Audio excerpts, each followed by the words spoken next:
शांति। मुरली की तारीख है 2/4/2026। बाबा मुरली का सार बता रहे हैं। मीठे बच्चे, बाप की ये वंडरफुल हट्टी माना दुकान है, जिस पर सब वैरायटी सामान मिलता है। उस हट्टी के तुम मालिक हो। कितनी खुशी की बात है। इतनी बड़ी हट्टी है जिसमें सब कुछ मिलता है और बाबा कहते तुम बच्चे उनके मालिक हो। प्रश्न है, इस वंडरफुल दुकान की कॉपी कोई भी नहीं कर सकता, क्यों? उत्तर है, क्योंकि ये स्वयं सर्व खजानों का भंडार है। ज्ञान का, सुख का, शांति का, पवित्रता का, सब चीजों का सागर, हर गुणों का सागर। जिसको जो चाहिए वो मिल सकता है। ऐसी कोई चीज नहीं जो यहाँ न मिले। निवृत्ति मार्ग वालों के पास ये सामान मिल नहीं सकता। कोई भी अपने को बाप समान सागर तो कह नहीं सकता। मुरली का गीत भी बहुत अच्छा है। तुम्हें पाके हमने जहां पा लिया, जमी तो जमी आसमां पा लिया। ये गीत भी बहुत उमंग दिलाता है, खुशी दिलाता है, नशा चढ़ाता है। तो आज बाबा मुरली में भी बार बार न यही बात पक्की करा रहे हैं कि बच्चे, दुनिया में ये एक ही ऐसी बड़ी बेहद की हट्टी है, दुकान है, यहाँ सब कुछ मिलता है। इसकी कॉपी दुनिया में चलती है ना, बड़ा मॉल में जाओ, ऑल इन वन, वहाँ सब मिलेगा। तो ये भी यहाँ की कॉपी है। तो बाबा कहते ये इतनी बड़ी हट्टी है बेहद की। बेहद का बाबा है, बेहद की हट्टी है और बेहद की प्राप्तियां हैं, क्योंकि बाबा सर्व गुणों के भंडार है। जैसे बाबा ने बताया उत्तर में, ज्ञान, सुख, शांति, आनंद, प्रेम, सर्व गुणों के बाबा सागर है। तो यहाँ पर वैरायटी सामान है, और वो भी कौन सा सामान? अलौकिक सामान, दिव्य सामान, निराला सामान। फिर बाबा कहते हैं बाबा पतित पावन भी है, बाबा लिबरेटर भी है। और ये जो वैरायटी मिलती है ना, इसको बाबा ने शब्द दिया है वखर। और ये जो वखर शब्द है ना, वो सिंधी शब्द है। जब सिंधी कड़ी आपने सुनी होगी, सिंधी कड़ी बनाते हैं ना, तो उसमें 10-12 प्रकार की सब्जियां डालते हैं, तो उसको बोलते वखर। बहुत सारा उसमें सामान पड़ता है। तो बाबा कहते बहुत सारा वखर मिलता है। तुम बच्चों का भी इसके ऊपर पूरा हक है, जो भी बाबा दे रहे वो। तो बाबा कहते ये चीजें ना बाबा अपने साथ लाता है। तुम बाबा के पास आ नहीं सकते हो, हम तो पतित हैं, जा नहीं सकते। तो बाबा हमारे लिए अपने साथ ये सब चीजें लेके आता है।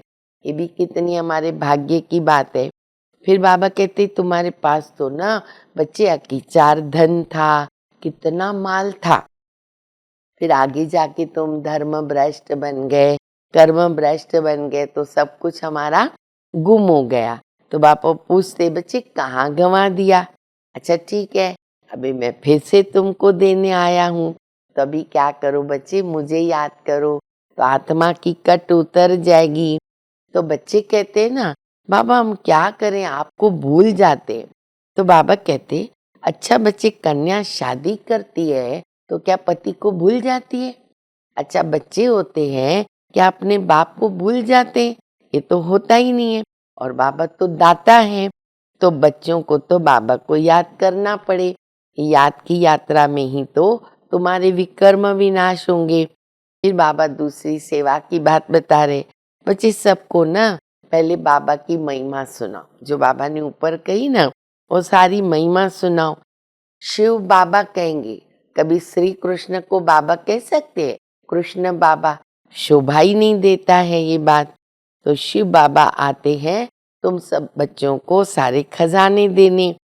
बाबा खजाने देने में थकता नहीं, लेकिन बच्चे है ना, लेने में ठंडे पड़ जाते हैं। तो फिर बच्चे कहते, हाँ बाबा क्या करें, माया के तूफान आते हैं। बाबा कहते, अरे पद भी तो इतना अच्छा मिलता है, स्वर्ग के मालिक बनते हो, कोई कम बात है क्या? थोड़ी तो मेहनत करनी पड़ेगी। 5 विकारों का दान दो। तुमने भक्ति मार्ग में मेरे से प्रतिज्ञा की, अभी भी हमने बाबा से प्रतिज्ञा की, तो बाबा को प्रतिज्ञा जो की है उसका पालन करो। कम कारणे दिल यार दे। यहाँ तुमको रोज तरावटी माल, ताजा माल मिलता है, और तुम बच्चों को लक्ष्मी नारायण की तरह बहुत मीठा बनना है। अब सुनेंगे धारणा के लिए मुख्य सार। बाबा के द्वारा जो सुख, शांति, पवित्रता का वक्खर मिलता है वो सबको देना है। पहले विकारों का दान देकर पवित्र बनना है, फिर अविनाशी ज्ञान धन का दान करना है। दूसरा, देवताओं जैसा मीठा बनना है। बाप दादा से जो प्रतिज्ञा की है उनको याद रखना है सदा, और बाबा की याद में रहकर विकर्म का विनाश करना है।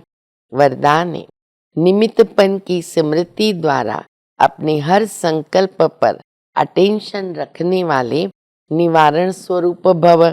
निमित्त बनी हुई आत्माओं पर सबकी नजर होती है, इसलिए निमित्त बनने वालों को विशेष अपने हर संकल्प पर अटेंशन देना पड़े। अगर निमित्त बने हुए बच्चे भी कोई कारण सुनाते हैं तो उनको फॉलो करने वाले फिर अनेक कारण सुनाएंगे।